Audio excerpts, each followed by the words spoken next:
기독교인은 왜 민주당을 찍으면 안 되는가? 기독교는 절대로 좌파 사상을 허용 안 합니다. 성경을 찬찬히 보면은 민주당을 절대로 뽑을 수 없습니다. 저는 애둘러 말하지 않을게요. 뭐 약간 뭐 합리적인 보수가 될 수 있다 그런 게 아니고, 제가 이제 첫 번째부터 말씀드릴게요. 성경에서 말하는 주권자는 민중도 왕도 아닙니다. 성경에서 말하는 주권자는 하나님이고, 이 현실 세계에서 하나님의 명령은 율법으로 제시가 되었고 계시가 되었기 때문에 성경이 말하는 주권자는 하나님입니다. 그러면 성경이 말하는 지배의 중심에는 법치가 있어야 된다는 거예요. 율법의 정신과 내용을 온전히 담은 법이 지배하는 곳이지 민중도 왕도 아니라는 거예요. 근데 좌파 세계관 중에 하나 치명적인 오류가 있는 게 뭐냐면 민중이 왕입니다. 민중이 신이에요. 민중은 무오류예요. 그러니까 히틀러도 민중을 떠들고, 레닌도 민중을 떠들고, 조국도 민중을 떠들고, 이재명도 민중을 떠들고, 그래서 문재인이 사람이 문제다 이렇게 얘기하는 거죠.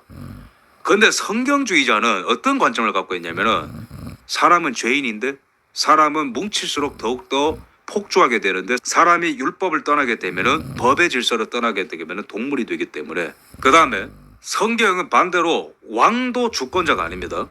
왕은 통치를 할 수 있으나 그 권력을 위임받은 존재예요. 누구로부터? 하나님으로부터.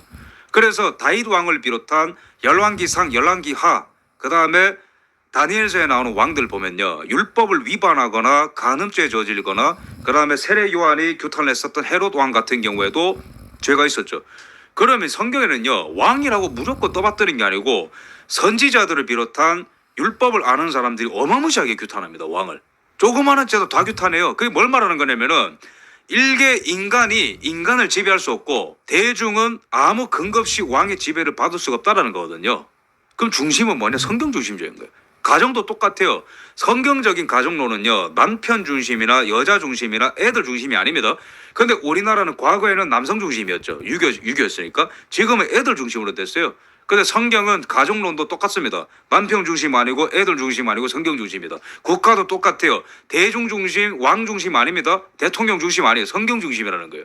근데 민주당의 가장 치명적인 오류는 첫 번째, 대중을 무오류의 대상으로 보는 거예요. 대중을 혼나야 됩니다. 잘못할 때. 근데 민주당의 세계는 그게 없죠. 대중을 현혹시키고 대중이 듣고 싶은 말을 실천함으로써 나라를 전체주의 국가로 만드는 게 과거의 구구와 극자고 지금의 민주당입니다. 그 다음에 정부는 좌익 세계관에서 정부는 왕의 기능을 수행하죠. 왜? 조국의 세계관 보세요. 우리나라의 복지, 남녀 임금 차별, 도농 간의 격차, 지방정부와 수도권의 격차, 이런 모든 것들을 누가 해결한다고? 정부가 해결한대.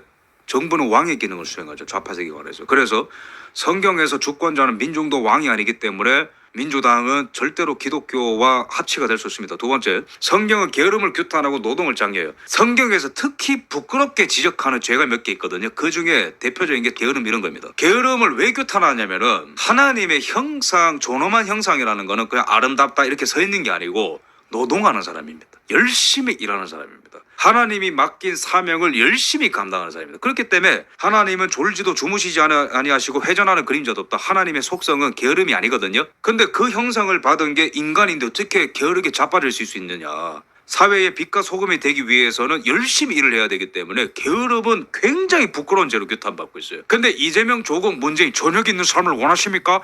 를 비롯한 일하지 않았는데도 임금을 올려주는 이따위 정책은요, 게으름을 장려를 하는 거죠. 성경이랑 완전히 배치가 되는 겁니다. 성경은 오히려 노동을 장려하는 겁니다.